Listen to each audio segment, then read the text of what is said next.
الصلاة والسلام على اشرف الانبیاء والمرسلین وعلى آلہ وصحبہ اجمعین۔ معزز ذمہ داران میڈیا، عہدیداران، اراکین، صحافی حضرات،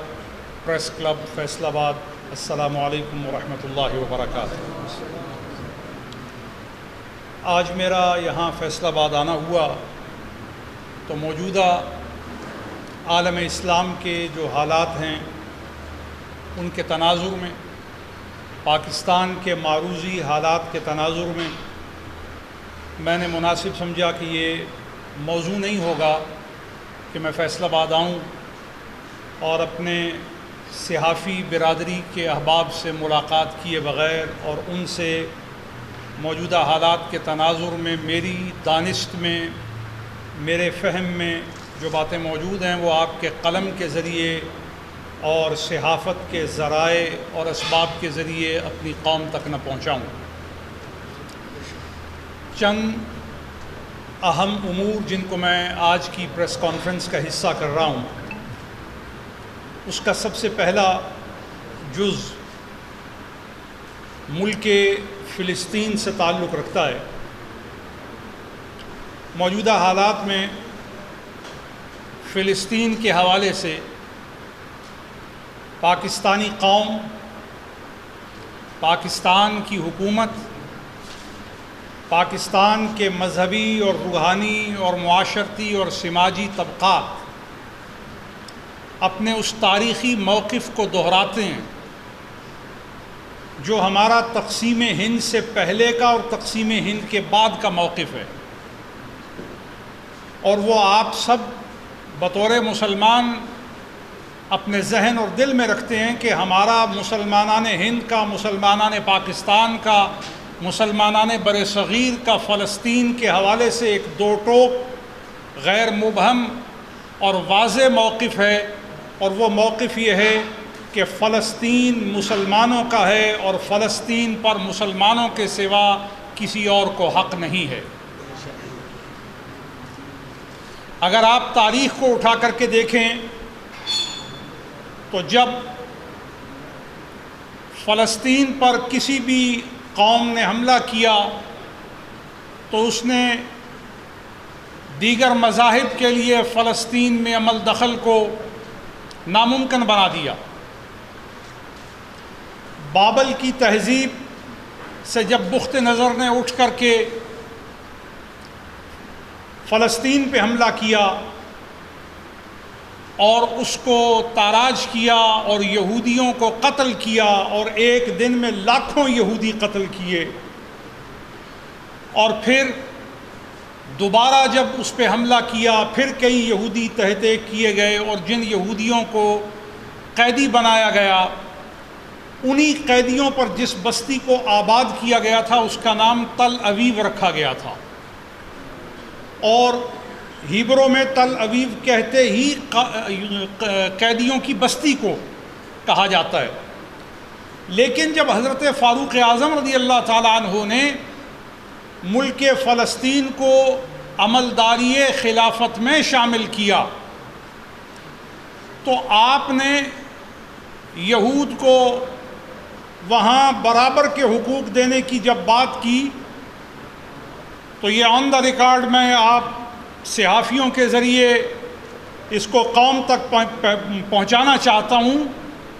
کہ فلسطین کے عیسائیوں نے حضرت عمر ابن خطاب فاروق اعظم سے یہ مطالبہ کیا تھا کہ یہودیوں کو برابر کے حقوق نہ دیے جائیں، ان کو صرف یہاں کا وزٹر بننے کا حق دیا جائے کہ وہ آئیں، عبادت کریں، یہاں پہ کچھ وقت رہیں اور چلے جائیں، کیونکہ اگر وہ یہاں پہ ریزیڈنٹ ہو گئے تو پھر ہمارے لیے بہت مسائل ہوں گے۔ یہ ہم مسلمان فاتح ہونے کے باوجود بھی اس میں خدشہ محسوس نہیں کرتے تھے، حضرت فاروق اعظم نے اس میں خدشہ محسوس نہیں کیا تھا، لیکن عیسائیوں کی طرف سے یہ پوائنٹ اٹھایا گیا تھا کہ ان کو رائٹ آف ریزیڈنسی نہ دیا جائے، لیکن حضرت فاروق اعظم رضی اللہ تعالیٰ عنہ نے خود سے یہ حق معطل نہیں کیا۔ تو ہم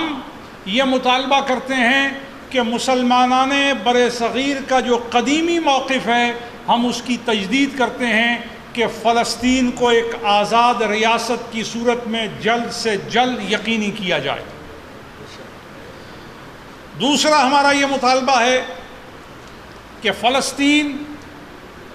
چونکہ ایک ایسا خطہ ہے جس کے ساتھ مسلمانوں کی عقیدت، عیسائیوں کی عقیدت اور یہودیوں کی عقیدت کا گہرا تعلق ہے، اس کو پرامن علاقہ یقینی طور پہ بنایا جائے۔ اس میں کوئی ایسا کام نہ کیا جائے سیاسی، سماجی، علاقائی جو مسلمانوں کے لیے باعث خطرہ ہو، جو یہودیوں کے لیے باعث خطرہ ہو، جو عیسائیوں کے لیے باعث خطرہ ہو۔ آپ میں سے کوئی شخص یہ سوچ رہا ہوگا کہ پیر صاحب یہودیوں اور عیسائیوں کے لیے بھی خطرات کو مول لینے کے لیے تیار نہیں، تو یہ کیوں؟ اس کا جواب یہ ہے کہ اسلام کسی کے لیے خطرہ پیدا نہیں کرتا۔ اسلام سب کو یکساں زندگی کا حق دیتا ہے۔ اگر کوئی شخص یہودی معاشرے کا ذمہ بن کے اگر زندگی گزارتا ہے اور وہ آپ کے معاملات میں کسی قسم کی پریشانی پیدا نہیں کرتا، تو اسلام اس یہودی کو بھی اتنا ہی زندگی کا حق دیتا ہے جتنا ایک مسلمان کو زندگی کا حق دیتا ہے۔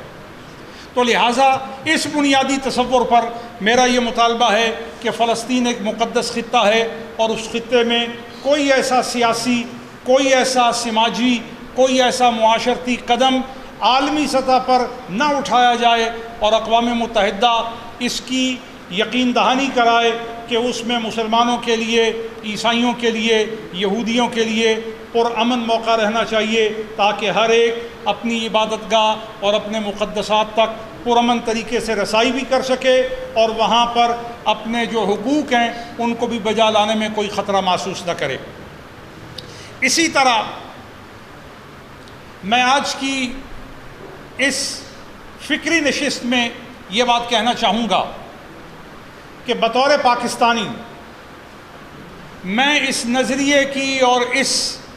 فکر کی پھر تجدید کرتا ہوں کہ ہم فلسطین کی حمایت کرتے ہیں اور فلسطین کے بے گناہ مسلمانوں کی پشت پر کھڑے ہیں، کیونکہ میرے قائد حضرت قائد اعظم محمد علی جناح نے قیام پاکستان کے وقت یہ پاکستان کی پالیسی دی تھی، فورن پالیسی دی تھی کہ ہم اسرائیل کو اس وقت تک تسلیم نہیں کریں گے جب تک فلسطین کی ایک آزاد پرامن ریاست کو یقینی نہیں بنایا جائے گا، اور حکومت پاکستان آزاد فلسطینی ریاست کے قیام کے لیے اس لیے بھی طرفدار ہے کہ فلسطین کا مسئلہ اور کشمیر کا مسئلہ ایک جیسا ہے۔ اگر ہم فلسطین کے مسلمانوں کی حمایت نہ کریں تو کس منہ سے کشمیر کے مسلمانوں کی حمایت کریں گے؟ کیونکہ فلسطینی بھی قدیمی اس علاقے کے باشندے ہیں، جس طرح کشمیری قدیمی کشمیر کے باشندے ہیں، اور کشمیری کشمیر کے قدیم باشندے، پیدائشی باشندے، پشتینی باشندے، جدی اور خاندانی باشندے ہونے کے باوجود ان کو وہاں کے بنیادی حقوق دینے کے لیے ان کی ریاست تیار نہیں ہے۔ اسی طرح خلافت عثمانیہ کا ابھی خاتمہ ہو رہا تھا، ایک اہم تاریخی بات میں آپ کو بتانا چاہ رہا ہوں۔ خلافت عثمانیہ کا خاتمہ ہو رہا تھا، جو دنیا کی سب سے بڑی سلطنت تھی، دنیا کی سب سے بڑی سپر پاور تھی۔ ایک طرف وہ یورپ میں تھی، دوسری طرف وہ ایشیا میں تھی، تیسری طرف وہ افریقہ میں تھی۔ دنیا کے اتنے بڑے بر اعظموں پر اس کا وجود پھیلا ہوا تھا، اور سامراج کے لیے وہ ایک لرزہ طاری کر دینے کا موجب تھی۔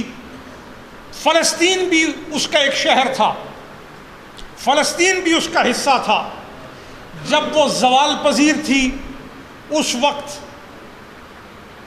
تاج برطانیہ نے اور حکومت فرانس نے مل کر فلسطین پہ قبضہ کیا، شام پہ قبضہ کیا، اور قبضہ کر کے انہوں نے یہودیوں کو یہاں لا کر کے بسایا اور مسلمانوں کو مہاجر بنا دیا، یعنی مقیمیوں کو مہاجر بنا دیا، اور ایکسپیکٹریٹس جو تھے ان کو وہاں کا شہری بنا دیا گیا۔ لیکن اب ہم یہ چاہتے ہیں کہ فلسطین کا حل وہی ہے جو فلسطینی چاہتے ہیں، اور ہم تمام پاکستانی حضرت قائد اعظم کے افکار کی روشنی میں، کیونکہ قائد اعظم نے قیام پاکستان کے وقت یہ بات دہرائی تھی کہ ہم آزاد ریاست فلسطین کے قیام کے حامی ہیں، اور اقوام متحدہ پر پورا زور دے کر یہ کہنا چاہتے ہیں کہ فلسطین پر جبر نہ ہونے دیا جائے، تسلط بیرونی نہ ہونے دیا جائے، اور فلسطین کو ایک آزاد ریاست بنانے میں اقوام متحدہ اپنا کردار ادا کرے۔ تو ہر پاکستانی کا بانی پاکستان کے ساتھ نظریاتی رشتے کی بنیاد پر ہر پاکستانی کا یہ حق ہے کہ وہ آزاد ریاست فلسطین کے لیے اپنی آواز بلند کرے، اور میں موجودہ حکومت اور اپنے فارن آفس کی جو ڈیکلریشن ہے اس کو سیکنڈ کرتا ہوں، اس کو سپورٹ کرتا ہوں، اور حکومت کے مطالبے، آرمی کے مطالبے کو سپورٹ کرتا ہوں کہ ہم آزاد ریاست فلسطین کے قیام کے حامی ہیں۔ اسی طرح میں یہ بھی آپ احباب کے سامنے رکھنا چاہتا ہوں کہ فلسطین کی آزاد ریاست کے قیام کے لیے حکومت پاکستان کے موقف کی ہم بھرپور حمایت کرتے ہیں، اور اس کے ساتھ ساتھ ترکی کی حکومت کے موقف کی بھی بھرپور حمایت کرتے ہیں۔ کیونکہ فلسطین خلافت عثمانیہ کا حصہ تھا، تو خلافت عثمانیہ کے تناظر میں ترکی کی حکومت کو اسلامی ملکوں میں سب سے زیادہ حق حاصل ہے کہ وہ فلسطین کی جد و جہد آزادی میں اپنی حمایت اور تائید کا زور ڈالیں، اور جہاں ہم حکومت ترکیہ کی حمایت کرتے ہیں فلسطین کی آزادی اور آزاد ریاست کے قیام کے لیے، وہاں ملائیشیا کی کوششوں کی بھی حمایت کرتے ہیں، اور بار دیگر پاکستانی ہونے کے ناطے حکومت پاکستان کی کاوش کی پھر حمایت کا اعادہ کرتے ہیں کہ آزاد ریاست فلسطین کا قیام ناگزیر ہے۔ اس وقت آپ دیکھ رہے ہیں کہ سفارتی سطح پر جو کچھ ہو رہا ہے، ہم آزاد ملکوں کے آزادانہ اور ان کے اپنے ملکوں کے مفادات کے تناظر میں ہونے والے فیصلوں پر تنقید نہیں کرتے۔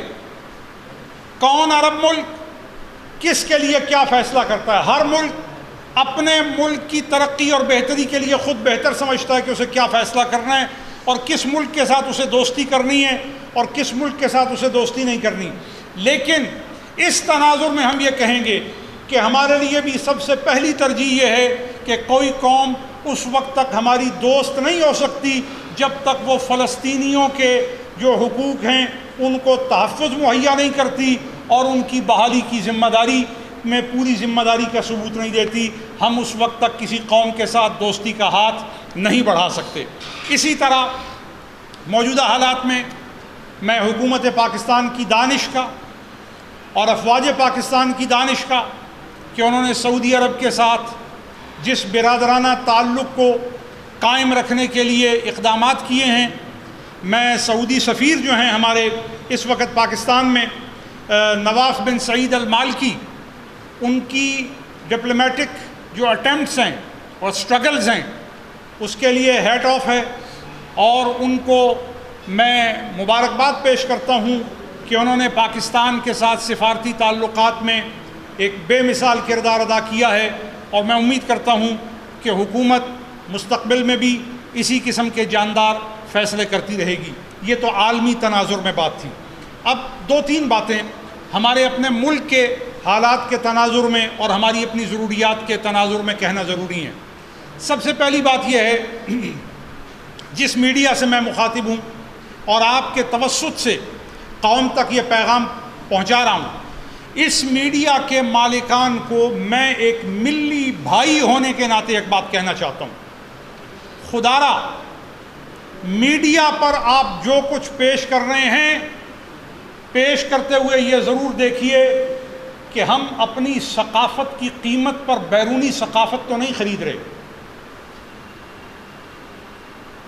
ہم اپنی ماؤں بہنوں کے دوپٹے اور ان کی حیا کا سودا کسی ایسی ثقافت کے ساتھ تو نہیں کر رہے جو ہمارے آنے والی نسل کی آنکھیں اور گردنیں جھکا دینے کے مترادف ہے. میں اپنے میڈیا مالکان سے اور میڈیا ہومز سے یہ مطالبہ کرنا چاہتا ہوں کہ فحاشی کو ڈسکریج کیا جائے, فحاشی کو ختم کیا جائے. یہ ملک حاصل کرتے ہوئے ہم نے ایک نعرہ لگایا تھا, پاکستان کا مطلب کیا؟ لا الہ الا اللہ محمد الرسول اللہ. اس نعرے کے بعد ہمارے لیے پیرامیٹر سیٹ ہو گئے ہیں کہ ہماری ثقافت کیا ہے, ہماری معاشرت کیا ہے, ہمارا تمدن کیا ہے. لیکن اس کا یہ مطلب نہیں کہ پاکستان کا مطلب کیا لا الہ الا اللہ, تو اس ملک میں کسی عیسائی کی جگہ نہیں ہے, اس ملک میں کسی ہندو کی جگہ نہیں ہے, اس ملک میں کسی سکھ کی جگہ نہیں ہے. نہیں, اسلامی ملک اور نظریہ توحید پر اپنی عمارت کو استوار کرنے والا ملک اقلیت کے لیے بھی اور غیر مسلموں کے لیے بھی اتنا ہی محفوظ اور آزاد ہے جتنا مسلمان کے لیے اور کلمہ پڑھنے والے کے لیے. لہٰذا ہمیں اپنی چادر اور چار دیواری کا تحفظ کرنا ہے, ہمیں اپنی عصمت کا تحفظ کرنا ہے, ہمیں اپنی آنے والی نسل کی ماں کو یہ بتانا ہے کہ ہماری بچیوں کے لیے کردار فاطمۃ الزہرا کا ہے, ہماری آنے والی بچیوں کے لیے کردار عائشہ صدیقہ کا ہے. یہ ہمارے میڈیا کے ذریعے پروموٹ ہونا چاہیے, اور میڈیا قوم کی تعمیر میں ایک بنیادی اکائی ہے اور بہت ہی اہم ہے. اور آخری بات, اس وقت ملک میں جو مذہبی انارکی ہے, ملک میں مذہب کے نام پر جو طوفان بدتمیزی گرم کیا گیا ہے اور حضرت سیدہ فاطمۃ الزہرا کی عزت پر, عظمت پر, ناموس پر نام نہاد انداز میں مذہبی تناظر کے اندر گفتگو کر کے توہین کی گئی ہے, میں اس کی مذمت کرتا ہوں اور حکومت سے مطالبہ کرتا ہوں کہ اس قسم کی سرگرمیوں پر قدغن عائد کی جائے, اور جو لوگ اس قسم کے اقدامات کرتے ہیں ان کے تمام مذہبی تشخص کیپ کر دیے جائیں, ایسے مدرسے بند کر دیے جائیں, ایسی تنظیمات بند کر دی جائیں, چاہے وہ سنیوں کی ہوں, چاہے وہ شیعہ کی ہوں, چاہے وہ اہل حدیث کی ہوں. کیوں؟ کیونکہ وہ مذہب میں افراتفری کا موجب ہیں, وہ مذہب میں انتشار کا موجب ہیں, وہ پاکستان کے لیے لا اینڈ آرڈر کی صورت کا موجب ہیں. لہٰذا ایسے لوگوں کو فوری طور پہ کنٹرول کیا جائے. اللہ تعالیٰ پاکستان کو ترقی عطا فرمائے, عالم اسلام میں اتحاد پیدا فرمائے اور ہمیں ایک اور نیک ہونے کی توفیق عطا فرمائے. فیصل آباد بار کلب کا, فیصل آباد پریس کلب کا, فیصل آباد کی پریس کی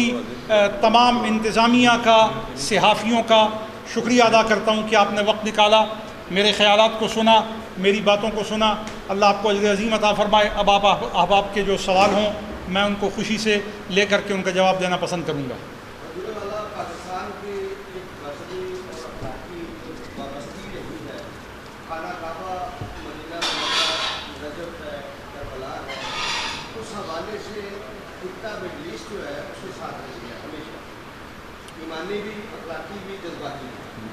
مگر جب بھی کبھی چیک کرنے کا وقت آتا ہے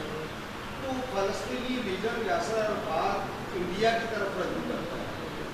پاکستان میں اس کو سہارا دکھائی نہیں دیتا. اگر صدام حسین پہ امریکہ نے حملہ کیا ہے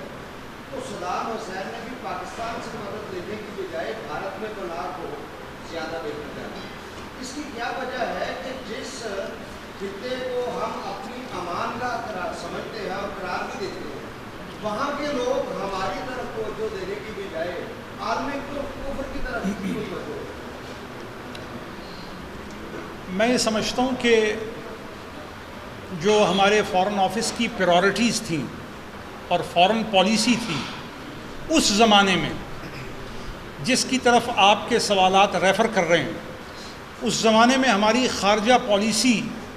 اتنی کمزور تھی کہ ہم اپنے عرب بھائیوں کو اپنے قریب کرنے کی بجائے اپنے سے دور کر بیٹھے. اور اسی خارجہ پالیسی کا یہ تسلسل تھا کہ جب کویت معرض وجود میں آیا تو اس کو کرنسی کی ضرورت تھی کہ وہ اپنے ملک میں عارضی طور پہ کوئی کرنسی جاری کرے. حکومت پاکستان نے ان کو اپنا روپیہ استعمال کرنے کی اجازت نہ دی، جبکہ حکومت ہند نے کویت کو اپنا روپیہ استعمال کرنے کی اجازت دی. اسی طرح سارے عرب میں آپ دیکھ لیجئے کہ وہ مسلمانوں کے مقابلے میں ہندوؤں کو پریفر کرتے ہیں، اور پھر فلپینیز کو وہ زیادہ پریفر کرتے ہیں. یہ ہمارے فارن آفس کی کمزوری رہی ہے، لیکن اب میں سمجھتا ہوں کہ ہماری فارن پالیسی ریویو کر لی گئی ہے اور خاصی بہتر ہو گئی ہے، اور میں سمجھتا ہوں کہ مستقبل میں مزید ہم بہتری کی صورتیں دیکھ رہے ہیں اور اس کے مثبت نتائج بھی آئیں گے. یہاں خوبیاں ہوتی ہیں، ناکامیاں بھی ہوتی ہیں. امت مسلمان میں وہ کیا خامیاں ہیں جو فلسطین کی آزادی میں رکاوٹ کر رہی ہیں؟ میں آپ کے سوال کا خیر مقدم کرتے ہوئے یہ کہنا چاہوں گا کہ امت مسلمہ میں کوئی خرابی نہیں. امت مسلمہ کے افراد میں خرابی ہے، اور وہ افراد میں خرابی یہی ہے کہ ہم مادیت کے ہاتھوں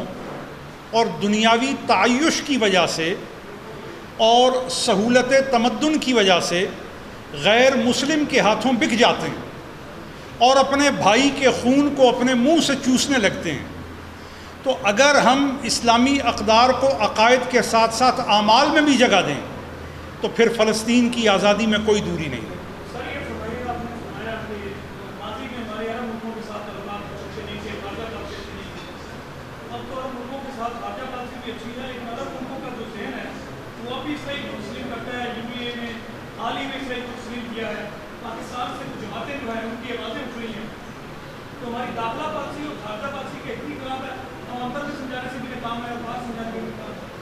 بدقسمتی یہ ہے کہ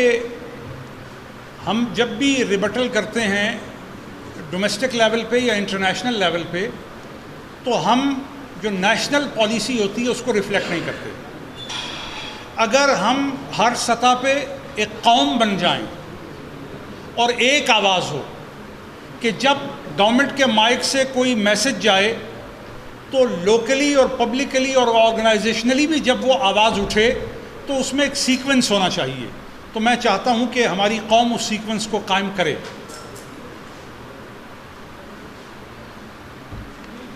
بہت شکریہ جناب، بہت شکریہ.